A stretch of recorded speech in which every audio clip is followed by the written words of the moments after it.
Biggest name on the hot seat is the biggest man on the hot seat, none other than Patrick Ewing, Georgetown legend who has not had the success that you would expect for a Georgetown coach. Winless in the Big East last year. I don't believe that's ever happened before. Not starting off this season great. So, Doug, I'm going to go to you first on this one. How, if you are Georgetown, do you ever even consider firing a guy that is a legend the way that Patrick Ewing is a legend? Yes, you have to. You have to. I mean, doesn't mean I you want to don't know how love you him. do it, Doug. I want to know what you do. If you're the athletic director, how do you handle this, though, if you have to fire Patrick Ewing? I mean, I just think you have to go to some of the former players that I'm sure had his back. And, I mean, they lose to Coppin State. The story kind of tells itself. You finished, in the bottom couple in the Big East, the story tells itself. I mean, that's an incredibly proud program. I mean, of the moments in my life, like I told you, I grew up watching the Big East, but the moments in my life that are the biggest games, like I obviously played Oklahoma State for 3 years, but we played Georgetown on Big Monday. Okay. And they had like 5 pros, and Allen Iverson had 26, but that was back when he's Bubba Chuck, and they had Victor Page, Jahidi White, Junkyard Dog. Yeah. On the point, you talk about, Randolph was talking about the diamond press. Junkyard Dog was the point of the diamond press. Othello Harrington. Oh yeah. Bubakar Al. Like they had dudes. Yeah. And they would come up, and the first play of every game, you'd throw the ball, you'd pass, and you'd go to, screen away or whatever. And every one of them would come and forearm shiver you and thump you. And like, now you're playing Georgetown, bitch. That's what they'd say, right? You're like, oh, all right. And it was on. And they just they have no swag. They have no nothing to them. It's a really hard job. But why is it a really hard job? Okay, that's my big question. Because nobody who's playing was alive to remember when Georgetown was Georgetown. I get it, but man, you know how many players are in that area? Have you been to their practice facility? The only downside of Georgetown is that the actual arena is hard to get to. Other than that, that's the only downside. Here. Look, I lived in DC for 10 years. Goodman, I lived in DC for 10 years, and you could see it right now on TV. The biggest issue that Georgetown has is that they play in an NBA arena that is really, really difficult. It's hard. If you're a Georgetown student, it's hard to get there, especially when you have a 7:00 tip. If you win, if you're winning, they'll get there. Yeah, that's what I'll say. But the problem is, they're not winning right now. So how do you build that when you can't turn your home court into a fortress? And even when they get a lot of people there, right? Even let's say that they get 13,000 people there, which is not bad for a Big East game. That is a 20,000 seat arena. It feels empty. It's UCLA empty. football. That job is UCLA football. It looks really, really appetizing. And then you're like, I disagree. Kind of hard. I disagree. RC, I want your take on this, man. You're a DM. I don't agree. You're a DMV guy. I think there's so much pride and there's so many people in the area. There's so much talent in the area. Right. The reasons why. I think the bigger question is, if this doesn't work with Pat, and it's not going well. Let's be honest. If after an 0-20 year, in the league last year, 0-18, last year. Not many people recovered from that. And I thought, I was on record of saying I thought he deserved to come back. I thought he had earned it. He started that program. That's fine. How do you do it? Now I think it's time, maybe at the end of the year, I think he may step down himself and just say, hey, you know what, it's not working, would be the way I would imagine. He can't, how much time would he expect, at this rate, particularly if they're struggling with Coppin State. He's not getting the players to stay there. They're not coming there. The bigger question I have is, what does administration do next? Yeah. Because he was the last John Thompson guy that they could give that job to. And so now what do you do? And because as great as all these alums that we're talking about, the connections, the Bubba Chuck and anybody else, that's the allegiance. So who comes in? Who gets that job? It's funny because I feel like if Patrick Ewing had come along today and got the job this year with NIL and had a chance to, like Mike Woodson, Juwan Howard, Penny Hardaway are all going to be successful now because they can sell the two most important things to kids, right?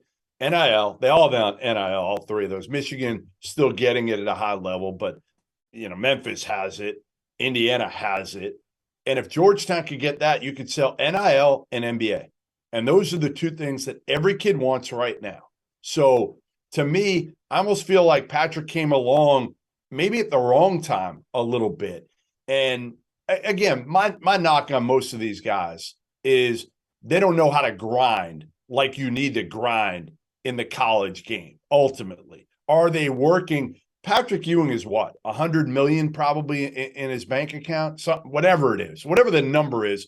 It's not like his livelihood depends on this. Right. It's not like him making 3 million is going to change his lifestyle like a lot of these other dudes that got in the industry and were happy to get a paycheck for 25 grand when they got in. So listen, Patrick Ewing, to me, he's had his opportunity. It hasn't worked. And RC, I would have, and this, I said it last time, I would open the bank for Ed Cooley. I don't know if he'd do it. Why would you do that? Because of the proximity to players? It's a better job. It's a way better job. Way better. It's a way better job. Listen, he's had one good year at Providence, right? One really good year last year. They've been to the tournament. Have you looked at what previous Providence? No. He had one. Yes. Great year for Providence, right? Yes. And he would never be fired. Okay. Why would you go to Georgetown? Because there's more players close. I don't know if there is, if you consider the prep school aspect of it. Okay. I do think prep schools are not what they used to be. They're not. I know, but I don't think you do. I don't think that's the way you do. Like, look, he actually did a good job. They had a good base with Akinjo and Mac McClung. They had kids that got in trouble, and then they couldn't keep, those two couldn't get along, and he couldn't coach them. Was that the COVID year, right? Was that the year that coming out of it before COVID? When was no, that was during COVID. That was during COVID. When was the year that they played in the Garden? Mac McClung's been gone for. Yeah, when they had Akinjo, they had Mac McClung, they had the kid that transferred to LSU. Like they had Omar Yurtseven before. I think it was 2019 because I'm pretty sure it was like the Zion. It was the middle of the pandemic. The reason I can tell you is because Forbes had just gotten a job at Wake and had knew the family and the kid, and it was first year, and it was the middle of the pandemic. Yeah.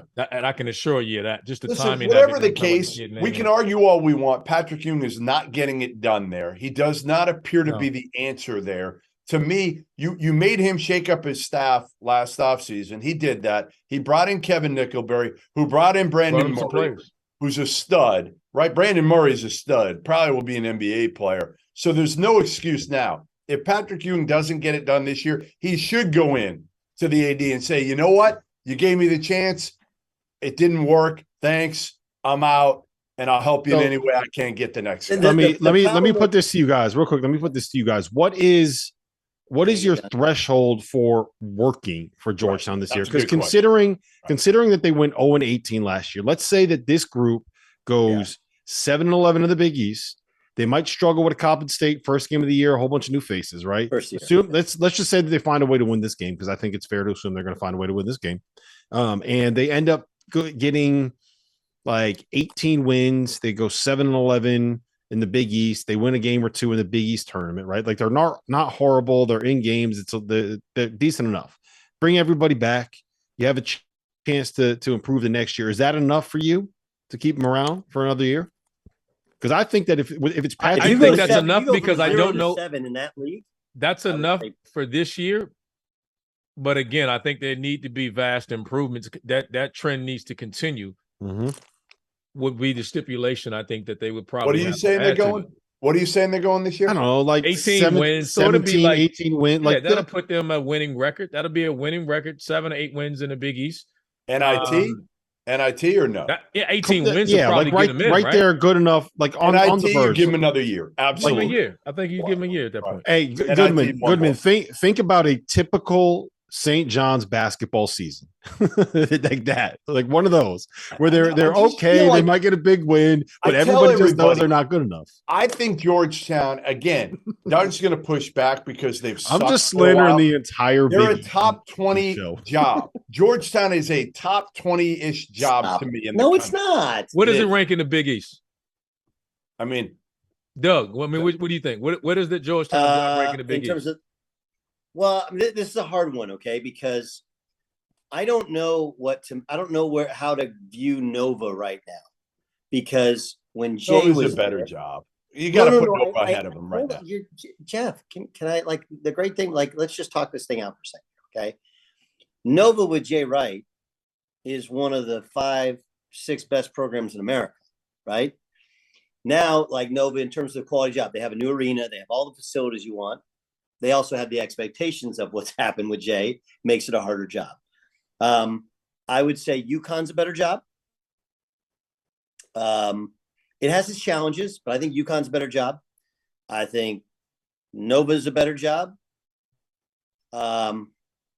Creighton's different. Stop. I mean, it's just such a different job. Yeah, It's not a better Stop. no, Right. no, it's Randolph not a better said job. it. Stop. Well, You hold reaching on. for Creighton now. Now Creighton's Right. not a better job. Right. Well, what does Recruiting Creighton not base. have? Proximity to Recruiting talent? base. Hold on, it's about proximity to talent. Oh, well, Part of I mean, it. all the above. Big part. A big Well, part. all the above. Okay, you have a better arena, better fan base. You have a good facility. It's all about basketball. Multiple coaches have won. Creighton has won, and granted, I'm surprised as anybody that they're this good in the Big East. Yeah. But they've through the last several coaches, they've been good through several coaches. Like, that's a big time program. So I understand the difference is that, like you said, the proximity to town. Okay, but I don't know. I'm not from there. I don't know if kids wake up dreaming of playing for Georgetown. They used to. Okay. The Not other part anymore. though is this. It's also the way in which they should kill it is bounce back recruit. All those kids go wherever. Hey man, good luck to you. And then we get you when you're older. Because even now when you're recruiting well, it's really hard to win with kids. Right. And I understand that would refresh the life of the program, but we know the reality of it is you play young kids, they don't win, half of them leave anyway. St. John, I think it's a better program than St. John's. I just do. It's better than Providence on paper. I mean, the other one you could actually maybe make a case for is Marquette. Marquette. I was going to say Marquette. Resources. Yeah, I was going to say Marquette. Xavier's. I was just at Xavier. Like Xavier. Again, good. Georgetown to me is 3. No worse than 3rd. It can't be any lower than that. I mean, you're talking about a major city that you want that any young kid walk around in, right, that you can do so much in. I mean, access to that, getting in and out, travel wise. The only knock that you can have on Georgetown is the arena thing. That's the only knock. I mean, practice facility, they have it. It's just that, the home court advantage. How hard's the school? How hard's the school? You can get anybody in. Yeah, you can get guys in. Can you keep them in? Yeah, I mean, it's a little bit harder to keep them in, but you can get dudes in. And you can find ways. From what I was told, get dudes in and keep dudes in. Do we realize the players that John Thompson built this program on? We talk about keeping them in. Thank you. Come on, guys. Thank you. Keeping them in. Keeping them in. I understand, but the world was. But listen, RC. Come on, Doug. You old enough to know that one. The world was so different then. True. The world You're right. was so different then. True. And I need get momentum. They need some momentum. Yeah. I thought they had it even getting in the NCAA. I mean, they got lucky as hell getting in the NCAA tournament a couple of years ago. Well, that's why I said if you're competitive in the Big East, if you're not 0-18, if you're winning some games, if you're losing some close games that could get you kind of at least in the conversation in the NIT, I think that you probably find a way to keep him around. If he wins 7 games in the Big East, he'll be employed next year by Georgetown. I think the hardest thing that people underestimate is that when you take in any job, you gotta hit it early. It's hard to try to do it and sustain it on the back end, because by then people are kind of they think it's like a fluke. Yeah. Once you're on the hot seat, you never get off the hot seat. You never get off of it. You're always one bad season away. Waiting for you now. Bob Painter was on the hot seat. He got off. I'll give you the best example of that. Jim Herrick. When they won the national championship in '95, if Tyus didn't make that layup, he'd get fired. And they won the national championship. And remember, they got him a couple years later. They were always after Herrick. And they got him. So you're right. Once you're on the hot seat, it's really, really hard to get off. Yeah, I want to make one point real quick. I want to push back on you a little bit, Goodman, with Ed Cooley. I think that you can have a conversation about whether or not a job in a vacuum is a better job, right? And I think that we can all agree that Georgetown in a vacuum is probably a better job for all the reasons we mentioned than Providence is. But I would make a very strong argument that Providence is a significantly better job for Ed Cooley than going to Georgetown would be. Well, I don't think he's going to get I don't think he's going to get a big enough pay raise. I think that he can make the money he needs to make. Living in Providence, the cost of living is going to be much lower than what it is in DC. He's never getting fired there, right? Like he's been there for 11 years. He had one like really good season, and now he's got a lifetime contract, more or less, right? The Dunk is always going to be an insane atmosphere. They got the practice facility. Like, no, you're right, Goodman. You're right. I understand what you're saying, but one good year he went to the tournament 5 straight years. Give me the last Providence coach to do that. I mean, it wasn't just one. Yeah, it's been a long time. I'm not saying he's not a good coach. Here's Rob's point, and I agree with it. That and there's the jobs have to fit the guy.